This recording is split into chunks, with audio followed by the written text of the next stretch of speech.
Halo, ketemu lagi dengan saya Om Adi Botak, tetap di Kupas Tuntas segala masalah tentang cuaca hijau. Ya, pada hari ini saya sangat bersyukur masih diperkenankan untuk beredukasikan tentang kupas tuntas segala masalah tentang cuaca hijau. Ya, yang dimana saya dari kemarin udah selama 2 minggu ini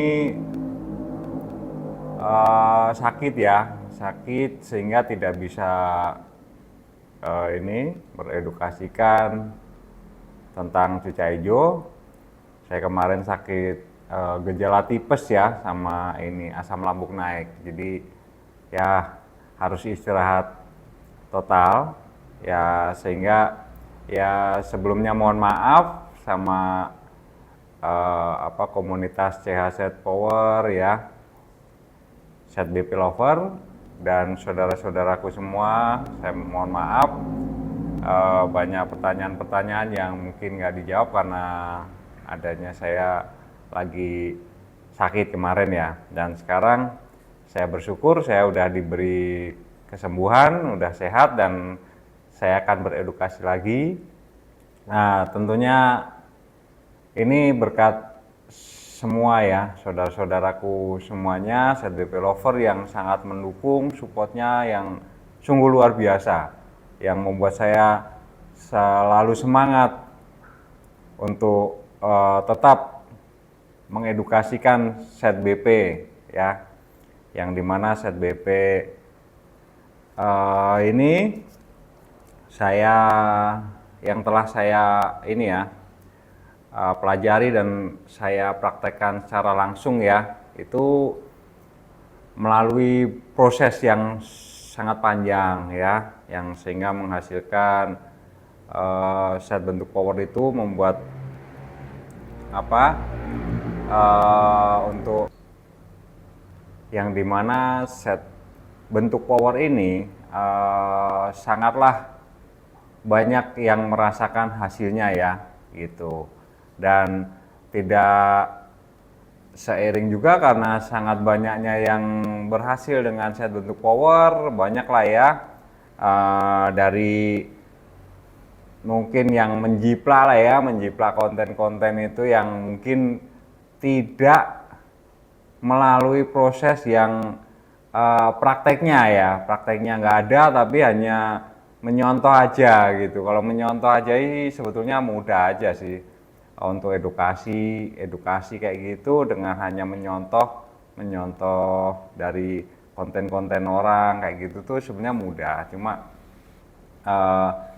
yang real itu adalah edukasi yang sesuai dengan prakteknya ya, yang dimana praktek itu yang sebetulnya tidaklah seinstan yang dibayangkan dan dirasakan pada Set BP Lover ini ya. Kalian semua istilahnya Set BP Lover yang langsung cepat bisa merasakan hasilnya, itu sebetulnya dari edukasi set bentuk power yang saya pelajari itu sebetulnya prosesnya sangat panjang dan penuh lika-liku ya. Itu dari istilahnya itu saya riset, meneliti ya, itu tidaklah seinstan yang sudah kalian semua ini saat ini sudah merasakan. Tinggal ini aja, tinggal udah tahu gitu kan dari edukasi-edukasi yang saya telah sampaikan. Nah itu ya saudara-saudara.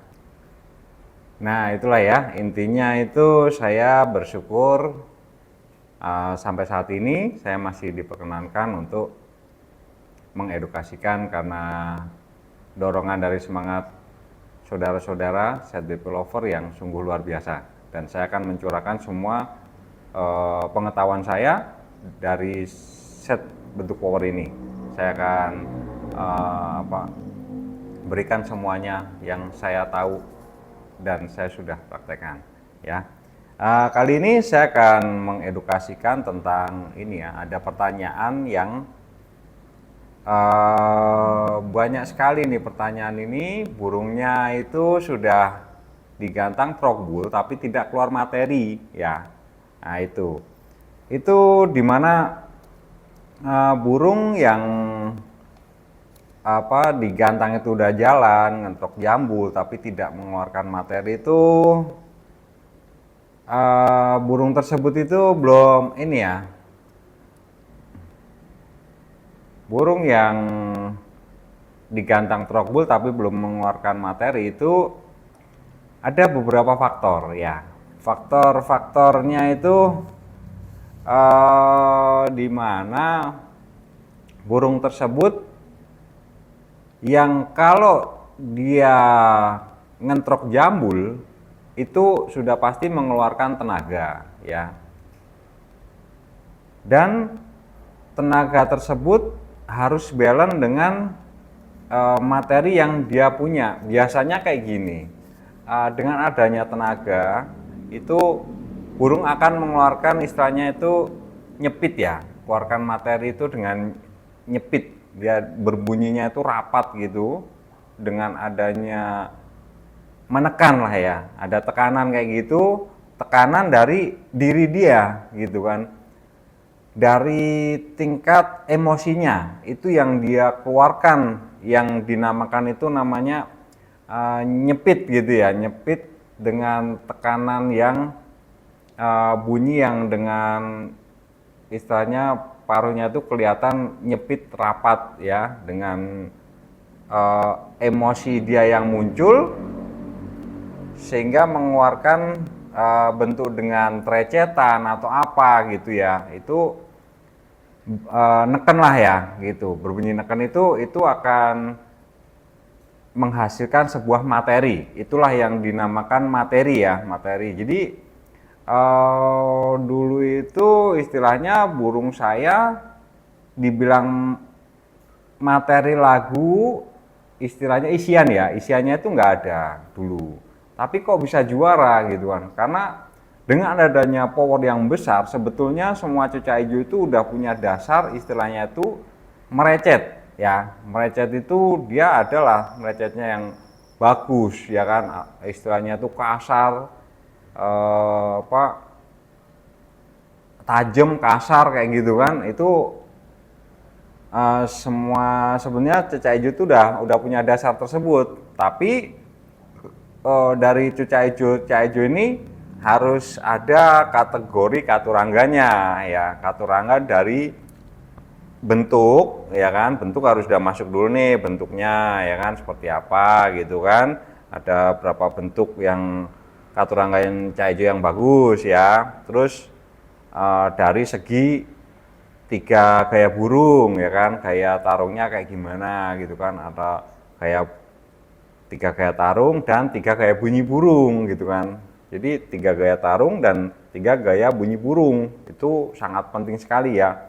Nah itu sangat berhubungan dengan adanya cucak hijau yang lagi tadi itu saat ngentrok jambul tapi dia tidak mengeluarkan materi. Nah ini faktor-faktornya tadi ada termasuk dari segi bentuk ya. Bentuk paruh sangat mempengaruhi juga ya. Untuk dia yang ada tipe burung yang gampang nguklukan, ada tipe burung yang gampang ngeluarin materi gitu kan. Nah, tapi kalau sudah burungnya ini udah masuk kategori yang sebetulnya itu katurangganya itu harusnya gampang mengeluarkan materi, tapi kok belum mengeluarkan materi. Nah itu biasanya terjadi burung powernya udah dapet, dia sudah ngetarung, tapi untuk dalam mengeluarkan tekanan dia untuk istilahnya itu latah, mengeluarkan trecetan itu ya, itu perlu agak dilatih. Jadi burung yang digantang sudah bunyi ngentrok jambul, tinggal dia akan latah aja, sekali dia akan latah ngeluarin trecetan kayak gitu, dia akan terbiasa nanti. Berarti itulah yang namanya tekanan gitu ya kan, dia meneken lah gitu, bunyinya itu neken, nyepit, neken kayak gitu, itu akan lama-lama terbiasa, terus akhirnya sampai terjadilah yang ngunci materi. Nah, namanya itulah yang namanya ngunci materi itu dia sudah terbiasa, jadi gampang lah dia dalam mengeluarkan materi ya, materi dengan adanya ngetrok jambu terus recet, nanti recetan itu juga bisa diselingin dengan latahan kapas tembak, dengan latahan apa pelatuk atau tengke kayak gitu kan. Nah, itu dasar utamanya awalnya dari dia terbiasa dulu tarung ngentrok jambu terus latah gitu kan, nyaut dari apa yang ini ya lawannya ya kayak gitu kan, nyaut-nyaut kayak gitu, karena burung cak ijo itu sebetulnya punya dasar yang pandai menirukan, istilahnya latah dalam menirukan ya, dari suara-suara burung masteran gitu ya. Contohnya di konten saya sebelumnya itu ada yang saya itu cara mudah memasteri cucak ijo gitu kan, itu saya pancing dengan kapas tembak yang ikut gitu kan, dan itu juga tidaklah ini menutup hal kemungkinan itu, karena saya juga ngelihat sangat banyak sekali ya para pemain kicau ini setiap kali cucak ijo rata-rata memakai handphone untuk memasteri. Dalam saat mau menggantang itu banyak yang mau masterin, itu sebetulnya emang hal yang nyata yang saya lakukan dulu itu seperti itu juga, karena saya juga berpikir bahwa cucak ijo itu sangat mudah untuk menirukan gitu, menirukan masteran apa yang kita masterkan ke dia itu gitu, latah gitu, kita style ini ngikut, style ini tuh ngikut gitu ya, itu sebetulnya real nyata sih gitu, nyata. Jadi prakteknya juga saya dulu juga seperti itu. Nah, lama kelamaan itu kan saya malah agak ngendor, jarang, karena yang dimana cucak ijo ini lama-lama kan sudah pada bagus ya kan, sebetulnya dia udah punya materi udah banyak gitu kan. Jadi karena materi itu udah banyak, jadi saya udah mulai jarang untuk memasterin sebuah ini. Saat mau gantang tuh udah jarang sekali saya masterin, karena sebenarnya dia udah punya. Jadi saya tinggal hanya main feeling, timing, ngatur tingkat suhu badannya si burung tersebut, dan saya juga mengatur tempo bunyinya itu. Si cucak ijo yang mau saya gantang itu saya tinggal ngatur itu aja. Nanti kalau masalah mengingatkan kembali itu hanya sebentar aja gitu kan, sebentar itu bisalah memasterin, tapi hanya sebentar, nggak kayak dulu sering gitu kan. Itu karena kan sebetulnya karena ngelatih gitu ya itu. Tapi lama kelamaan saya inovasi juga, tidak perlu ini pun dengan masterin terus-terusan kayak gitu, tapi saya bermain dengan timing dan feeling aja, kapan saat si burung tersebut kita masterin, dan itu butuh pengalaman ya, dan jam terbang. Itulah di awal tadi kenapa saya menyinggung masalah praktek, teori dan praktek harus sesuai, karena praktek itu sangat penting untuk mempelajarinya yang benar-benar gitu kan. Dengan adanya praktek itu kita kan jadi tahu, oh seperti ini gitu, oh dia lagi bentuknya seperti ini, berarti burung ini lagi kenapa gitu kan. Nah, itu dari praktek. Tapi kalau teori tanpa praktek itu sama aja, istilahnya itu ya kalian udah tau lah namanya teori tanpa praktek ya gitu kan. Nah, itulah. Jadi di sini saya hanya bisa bercerita-cerita tentang pengetahuan cucak hijau ya. Untuk poin-poinnya bisa rangkum sendiri ya kan. Dan nanti pun juga pastinya akan menuju ke poin-poin tersebut pasti, dengan adanya saya selalu beredukasi ya, sampai nanti itu terjadi rumus ya. Kalau saya udah jadikan rumus semuanya itu, ya itulah itu poin-poin. Sebetulnya pun dari cerita-cerita saya ini, kalau yang sudah paham itu bisa dijadikan rumus ya. Itu ya saudara-saudara ya. Dan satu lagi, banyak juga yang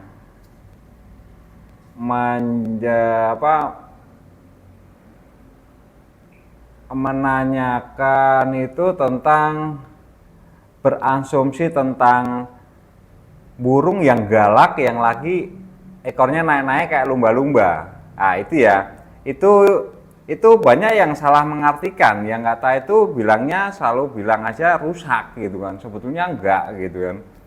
Burung yang lagi galak ekornya naik-naik kayak lumba-lumba kayak gitu, ya bukan berarti burung tersebut rusak ya, karena burung tersebut itu hanyalah sekedar lagi naik galak atau naik birahi aja gitu. Kecuali saat burung tersebut lagi galak atau istilahnya itu lagi lumba-lumba gitu ya, ekornya naik-naik kayak gitu, tetap dipaksakan untuk menggantang dan diakal-akalin, itu baru akan terjadi rusak. Tapi kalau dia masih dalam kondisi lumba-lumba itu tidak bisa dikatakan rusak ya. Itu perlu diketahui, jadi biar nggak salah persepsi ya. Itu hanya sekedar naik birahi aja, naik galak lah gitu, naik galak, bukan rusak ya kayak gitu. Kalau rusak itu udah yang namanya nekuk leher nggak bunyi sama sekali, itu rusak ya. Nah itu untuk pengertian aja ya, beginilah ya, walaupun ngalor ngidul apa segala macam ini, tapi intinya itu pengetahuan lah ya dari saya. Ini saya edukasikan biar pada mengerti seperti apa cucak hijau itu, karakter-karakternya ya kan. Nah itulah ya akan saya sambung lagi lah nanti di konten selanjutnya.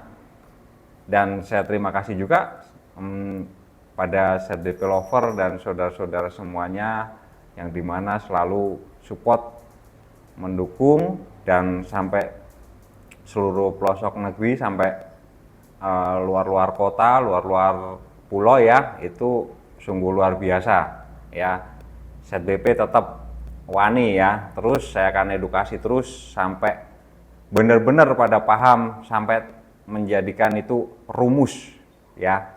Dan nanti juga saya udah mulai akan menjawab-jawab lagi di Facebook ya, komunitas CHZ bentuk power ya, itu di Facebooknya itu ada itu ya. Itu nanti akan banyak di situ juga yang sudah pada bisa juga, yang mungkin akan menjawab-jawab juga pertanyaan dari saudara-saudara yang baru-baru pemula ataupun yang burungnya lagi ada kendala gitu ya. Nah itulah saudara-saudara ya, sekian dulu. Terima kasih, pokoknya sungguh luar biasa support dari saudara-saudaraku ini, ZDP Lover ya, benar-benar sungguh luar biasa. Tetap dikupas tuntas segala masalah tentang cucak hijau. Selalu semangat, dan jangan lupa subscribe, like, komen, dan share ke teman-teman, dan biar saya akan lebih selalu semangat ya. ZDP wani pokoknya.